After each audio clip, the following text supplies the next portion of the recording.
Hey guys, welcome to a new segment. Yeah, I said new segment on my channel, and I think I'm going to call it Taee's Tips.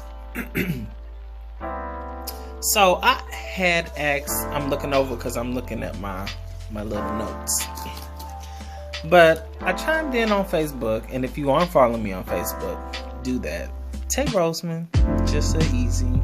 Just search it, go right to me. But anyway, I asked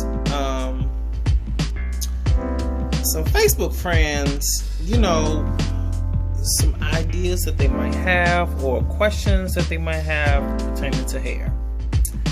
If you don't know, I'm a licensed cosmetologist. I've been a licensed cosmetologist going on 5 or 6 years now, I think, something like that. But I've been doing this thing since a kid, legit. And we can do some story times if that's what y'all want to do. And if you do, feel free to comment below. But I had some questions, and some of the questions were, how long should you keep a weave in? Which is a wonderful question. And it kind of varies from person to person. If you're a person that has thinner hair, you kind of don't want to keep it in no longer than a month and a half, 2 months, I would say. It just depends. Because you don't want to cause any breakage and stuff like that. And typically you can keep it in for 2 to 3 months. You don't want to push it no longer than 3 months. Because by then you have a lot of new growth and it's time to take it out.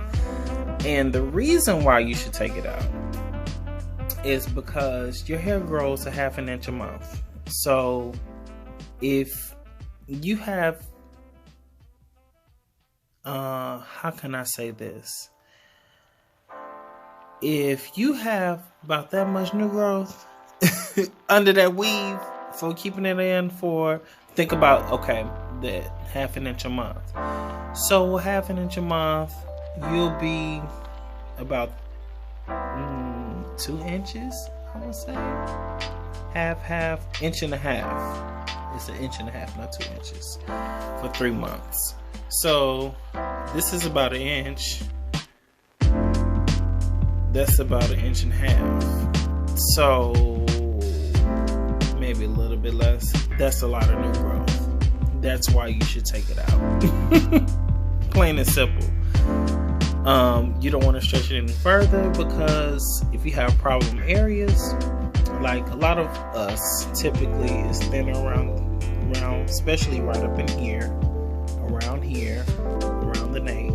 So you want to steer away from anything just hanging on by a thread, So yeah, just take it out. Take it out. The moment I get on here, the cat and the dog want to interrupt. The next question.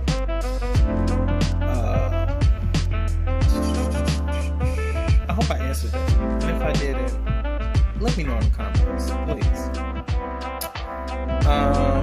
The next question was,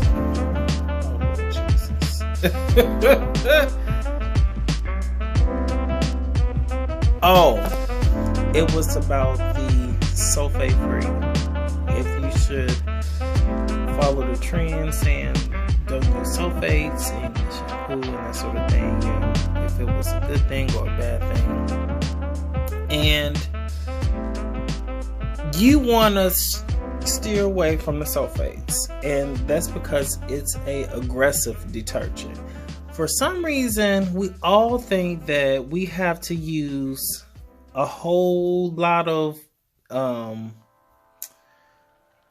harsh, that's the best way I can say, harsh chemicals to make sure our hair is controlled and it's clean and it's this and that. It's like, that's when you cause problems, because you're doing the most. It's so simple. But make sure when you do look for shampoos and conditioners, you want to make sure if you read the bottle, and be mindful of where you buy your shampoos and your conditioners. You kind of want to steer away from the beauty supply store. If you can purchase your products from your stylist, that's the best place to go. Unfortunate for me, I kind of don't have things in order as of yet, but it's coming. I'm getting on my game so I can have everything that my girls need. And yeah, but make sure you get sulfate-free shampoos. Make sure the pH balance, because the pH balance for hair, skin, and nails and that sort of thing is 4.5 to 5.5. So look on those bottles. If the pH, because especially women, y'all know pH. So the lower the better. If you can get a pH balance that's super low, little to nothing, you're good. Make sure it has moisture in it, you're good. I would say 3 shampoos, 1 conditioner, rinse with cool water. Rinse it with cool water, because think about it like this. When you use certain temperatures, warm and cool, and certain conditioners, shampoos. When you use shampoos and warm water, it opens up like a door. Okay. Once you finish cleaning it and everything, eventually you want to close that door, but you want to lock your moisture in there too. So once you put your conditioner in, make sure you rinse with cool water, because then that door closes.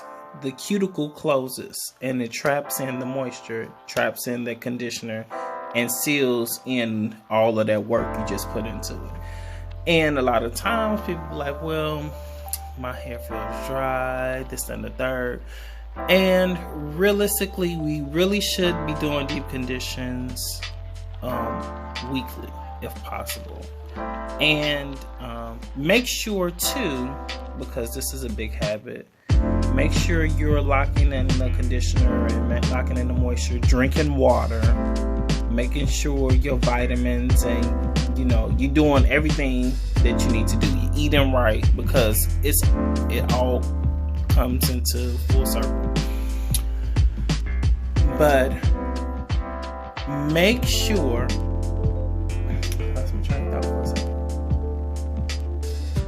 make sure you lock that conditioner and that moisture and all the good stuff in first, and seal it with an oil.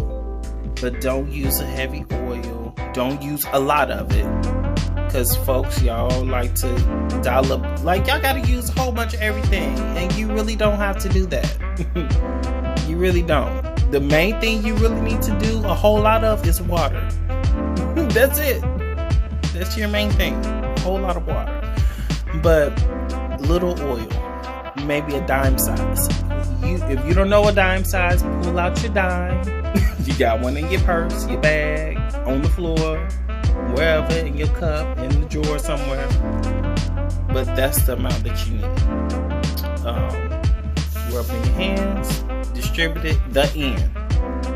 Don't be like, oh, well, I can't feel It's not meant to be felt. You served this purpose. You did what you were supposed to do. Just know that you did it, and keep it moving, because yeah, that's that. Okay. And I kind of answered the best conditioner. What's the best conditioner? I look at it like this. It's not a specific brand that you need to make sure you have. And don't get hooked on the brands, because even a lot of these big companies, they also have inexpensive stuff, but it's the same product. They just slap different labels on it. So don't get hooked on brands. Just make sure it has the benefits that you need. And everybody is different, so you have to just kind of test and see what works for you and what is required for you. Write your stuff down, and then when you find something that works, stick to it.